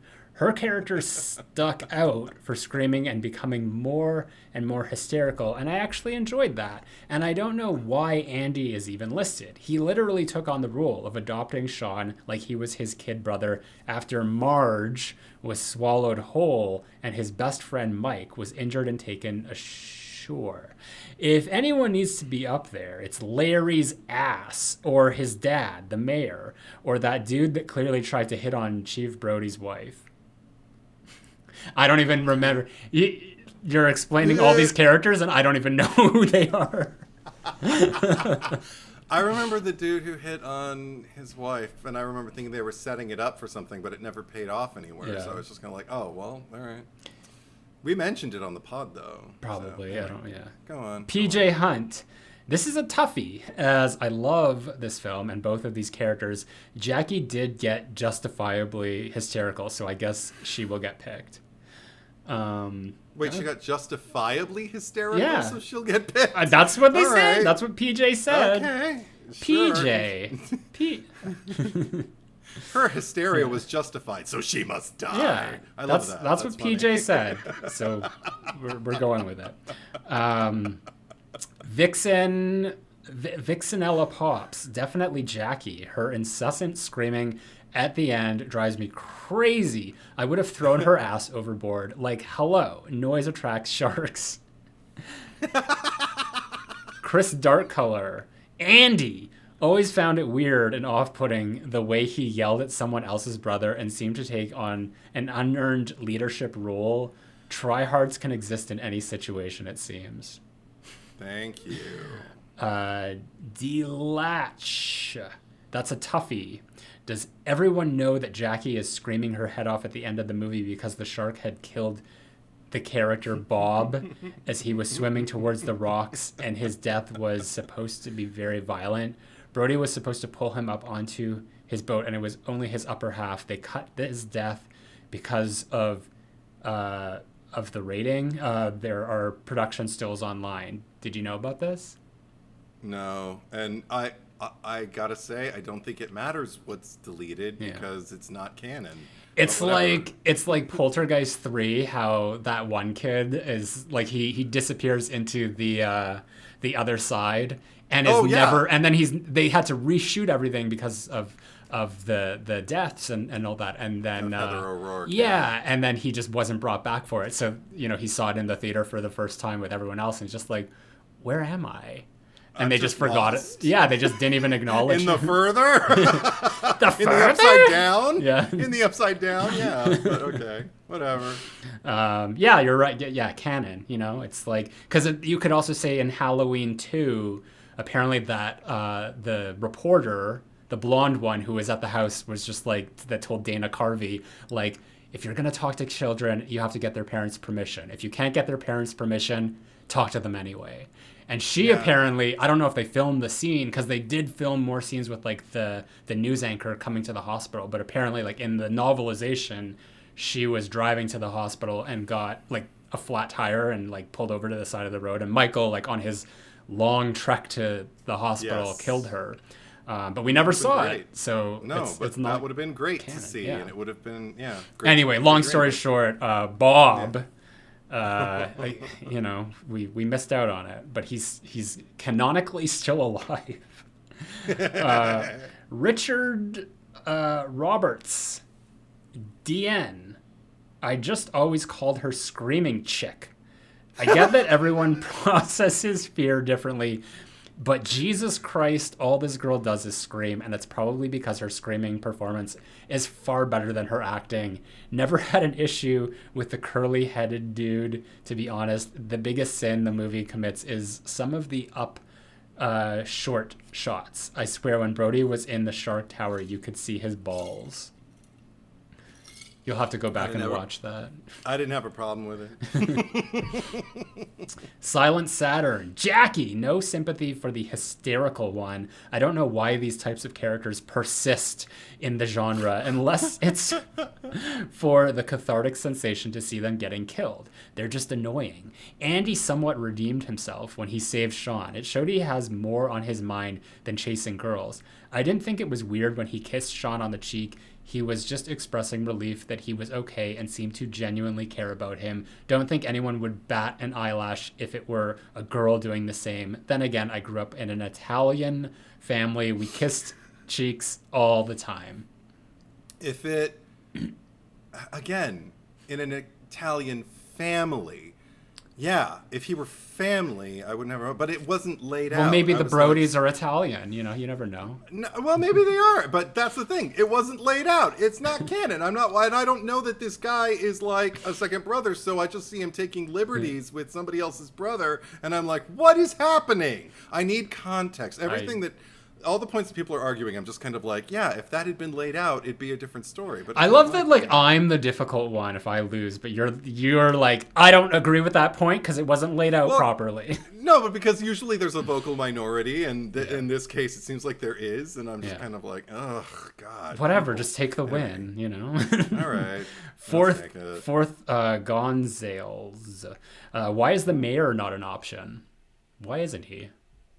I don't know. He didn't bug me as much. He didn't make enough of an impression. Yeah, he didn't make enough of an impression. He didn't really do anything in this movie. Like, he was just there. Yeah. Everyone was just there, but the kids were there just a little bit more. The kids were there, and they were like either hysterical or they were taking physical liberties with people who were not their family. I am Solomon. Honestly, all these teen characters blend together like chum in a bucket. Hilariously, I refused to rewatch this movie, but the one character I did remember was Jackie. Not by name, but by annoyance. So glad I picked correctly, even if she doesn't get the axe. She deserved to be shark bait. Ooh, haha. Because I can only tolerate one annoying character in a sequel to a Spielberg movie. Looking at you, Willie from Temple of Doom. You can at least make a drinking game out of her screaming, though you won't remember playing. I love Temple of Doom. That's like my favorite of the Indiana Jones movies. This is the thing. It was my favorite growing up because it seemed to be the most kid-friendly, even with with Short Round and everything like that. I was like, that's my window into this. It seemed a little less sophisticated, shall we say, than like Raiders of the Lost Ark. And by the time Last Crusade came around, I think I was older, so I was old enough because I think that's a little bit more, I don't know about sophisticated, but maybe just not quite so kid-friendly. And I was ready for things that weren't quite so kid-friendly by the time I saw Fair enough. I mean, I haven't watched these movies in a while. Like, I was probably like 18 when I watched I'd have to revisit them and see how I feel. And I only watched the new one, like not the new one, but like the Crystal Skull once when that came out. Still haven't seen that one. And I haven't gone to see the new one yet, but I just have fond memories of Temple of Doom and Willie screaming her head off. Elliot from Orlando. Andy always annoyed me.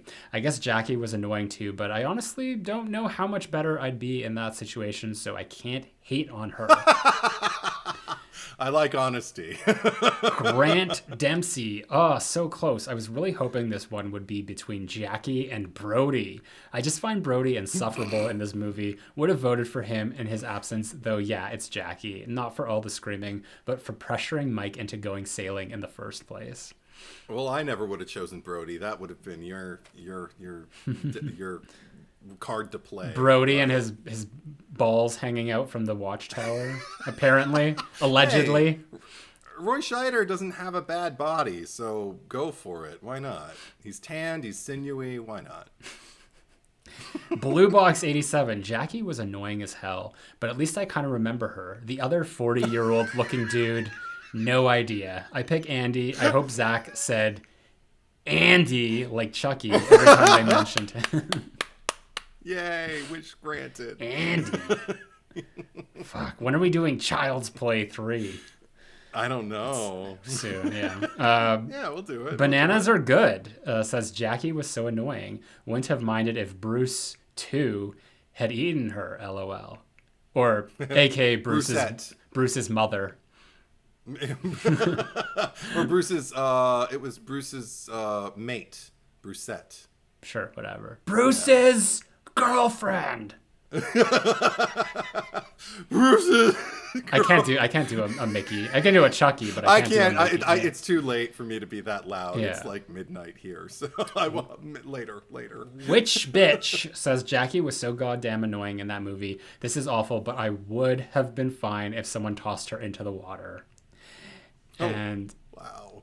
Jace the 13th says Jackie, she was so annoying, screaming and attracting the shark. Right. So yeah, very vocal minority. Cool. But you get first dibs for Sleepaway. Okay. I didn't have to think too hard about this one.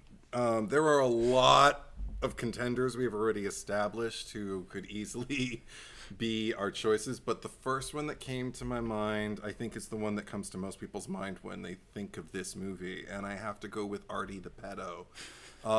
We can just call him Artie, but and it really doesn't matter which scene you choose because he's disgusting in all of them. He doesn't have one redeemable quality about him, and I feel like I catch crabs just watching him on screen. A character that can make me feel like that deserves to die. And the fact that he merely got scalded and didn't. Good point. It's kind of up in the air whether he will survive or not. You know, like, I mean, who knows where the nearest hospital is and whether they can get him there quick enough. And he's probably just going to scream himself to death. But yeah, it's self-explanatory. Right. I really don't need to lay it out. He's gross. And in that case, I'm going to go with Mel because, first of all, he's hired a pedophile and basically enabled him, as well as enabled all the other shitty behavior at that camp. He was abusive towards campers physically and mentally as well. And he essentially, the whole movie happened because of him, because he did not shut down the camp. They were at like, what, there's like 25 kids left, he said at one point, and it's just like not even telling people, not even batting an eye. It's just whatever. We can't jeopardize the money, like, you know, like we're making money here, we're running a business. It's motivated by greed and power, and I don't like it. Interesting little tidbit, the actor Mike Kellen, he passed away before the movie even came out. I'm just looking at here. Oh man. But he looks familiar. Like he looks like I've seen him in a lot of things before, but I'm looking at his IMDb and I don't recognize any of these credits, but he looks like a character actor that, you know. He totally does. It's a look that I think might have been prevalent at the time, like among character actors. Like he's got a mouth like a bass. There's something very kind of like unmistakably fish-like about him. Yeah, there you go. Anyway, those are your options. Mel and Artie. You can vote on Patreon if you are supporting over there. You can vote on our Instagram account at the Cherry Picker Pod, and you can vote on the YouTube channel community page. So subscribe to us on YouTube. That's the Cherry Picker, and Patreon if you would like to support myself as a creator and this podcast, and get early access to these episodes, and also get access to the Cherry Picker After Dark, which is our monthly bonus episode, where this month, what are we doing? Yeah, okay. Wow, I'm glad that someone's paying attention. Oh, wait, it hasn't been posted yet. Yeah, it hasn't been posted yet. I forgot that it hasn't been posted. It was Screeviver, as I like to say, with 3 eyes. Scream Survivor. It's the third one. 3. Season 3. Yeah. Season 3. It was an intense one. It was a long one. You're in for the long haul. Watch it. It's great. Yeah. It's dense. We get anyway, where we essentially took the remaining characters, which were all like the best ones in my opinion. Yeah, and high profile players. A lot of the like Sydney's there, Gail's there. A-listers, and put them on an island where they fought for the sole survivor position. So that's what you'll get if you are subscribed at a Freddy Krueger tier or higher. But every tier gets you early access to all new episodes. If you're new to the Cherry Picker and you are listening to us, you can obviously go watch us on YouTube. And if you are watching us on YouTube, you can listen to us as well. The RSS feed link is in the descriptions down below. Also, I'm saying all this out of order. I do need to welcome new Patreon supporters. So hello to Patty Pines and Jeremy Burton. Welcome aboard. Welcome to the team. Yeah. And then, of course, thank you to our new editor. We already shouted him out earlier, but boy cried wolf. And Andre is still tentatively involved. He's just taken on some extra work with his real job. So it's not goodbye. It's just see you later. For anyone worrying about it, he'll be back, and you know, possibly will guest with us again. But what's happening next week? We got a big one. Oh wait, it was gonna be one thing, and then you told me it was another thing, and I can't remember. Wait, okay. I told you one thing. No, but you took I had something else down, like in my notes, that it was the one with not a city, and they don't look forward to it, and it's not sunrise. That was the original, but it's not that one. It's the other one.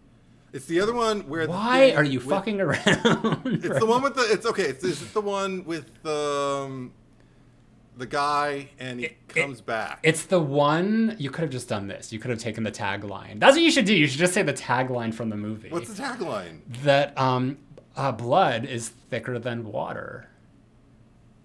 Jaws 3? No. Oh! No, it's because that could be Jaws 3's thing. Maybe it is. I don't know. That's so broad. But anyway, it's Halloween H2O. Yes. It's water. Water. It's water. Halloween water. So, and there are people who call it, I've seen people who weren't alive when it was released, like, make content about it, and they call it Halloween H20, and I'm like, you have no idea. You have no idea. To be fair, to anyone. It's a really stupid title. It really for is. a movie. It It's is an really absolute complicated. stupid I even name, remember, but like, when it came out, people are just like, that doesn't make any sense. But it's like calling it the Wizard of Oz, you know? It's Anyway. It's like, come on, talk to an older person. We'll anyway. tell you. It's Halloween H2O. Yes, Halloween H2O. This summer, terror doesn't take a vacation. The other tagline. but that's what we got going on. So we'll be back for that. But thank you for watching and listening. And I already said it, but we'll be right back.